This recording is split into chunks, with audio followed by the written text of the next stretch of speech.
ऐसा कहा जाता है कि महाकुंभ में स्नान करने मात्र से व्यक्ति के समस्त पाप धुल जाते हैं। करोड़ों की संख्या में आते हैं श्रद्धालु, पर हर 12 साल के अंतराल में ही क्यों लगता है कुंभ? और केवल 4 स्थानों पर ही इसका आयोजन किया जाता है, और वे 4 स्थान कौन से हैं? ऐसा क्यों? आज हम इस वीडियो में जानेंगे।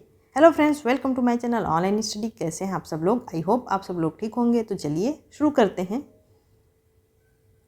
इसकी शुरुआत मतलब कि कुंभ की शुरुआत मकर संक्रांति के साथ होती है और इसका समापन महाशिवरात्रि के दिन होता है। मतलब कि इस साल 2025 में 14 जनवरी को स्टार्ट होगा और 26 फरवरी 2025 को इसका समापन हो जाएगा। कुंभ की भव्यता और मान्यता का अंदाज़ा आप इसी बात से लगा सकते हैं कि कुंभ में स्नान करने के लिए लाखों करोड़ों श्रद्धालुओं की भीड़ जुटती है। महाकुंभ की शुरुआत पौष पूर्णिमा स्नान के साथ होती है, जो कि 13 जनवरी 2025 को है।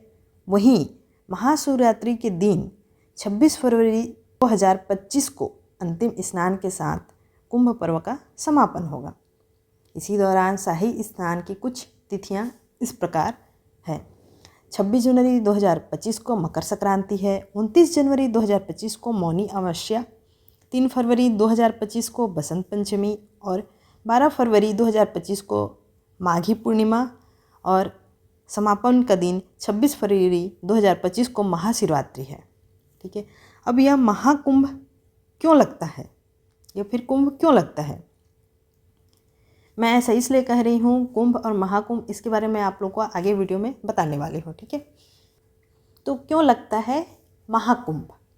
महाकुंभ की पौराणिक कथाएं समुद्र मंथन से जुड़ी हुई है। मेरे ख्याल से आप सब लोग समुद्र मंथन के बारे में जानते हैं और देखा भी होगा टीवी वगैरह में।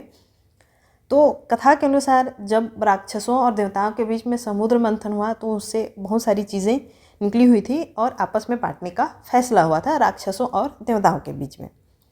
तो इसी समुद्र मंथन में एक चीज़ निकली, अमृत। अमृत के लिए दोनों पक्षों में युद्ध छिड़ गई। ऐसे में असुरों से अमृत को बचाने के लिए भगवान विष्णु ने अमृत के पात्र अपने वाहन गरुड़ को दे दिया।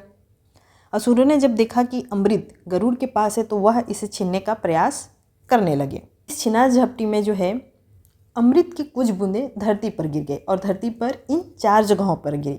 इसलिए इन 4 जगहों पर कुंभ का आयोजन किया जाता है। और वह कौन कौन सी जगह हैं? तो वह जगह हैं प्रयागराज, हरिद्वार, उज्जैन और नासिक में। तो इन्हीं 4 जगहों पर जो है कुंभ का आयोजन किया जाता है। अब यह कुंभ 12 साल के अंतराल में ही क्यों आयोजित किया जाता है?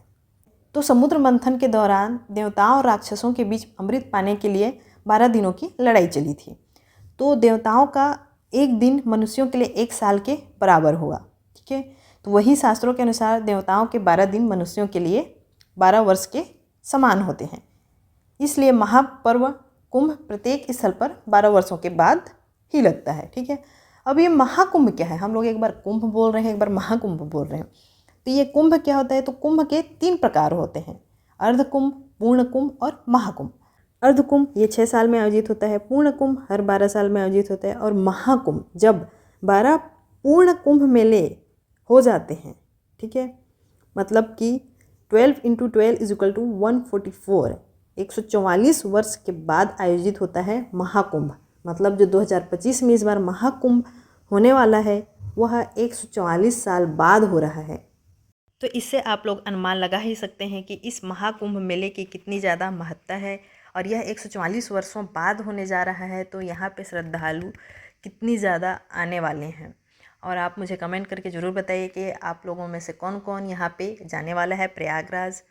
और यह वीडियो आप लोगों का अगर काम की लगी होगी, थोड़ी इन्फॉर्मेटिव लगी होगी, तो मेरे वीडियो को प्लीज़ लाइक कीजिए, शेयर कीजिए और मेरे चैनल को ज़रूर से सब्सक्राइब कीजिए। मिलते हैं ऐसी ही इन्फॉर्मेटिव वीडियो के साथ। तब तक के लिए धन्यवाद। Thank you.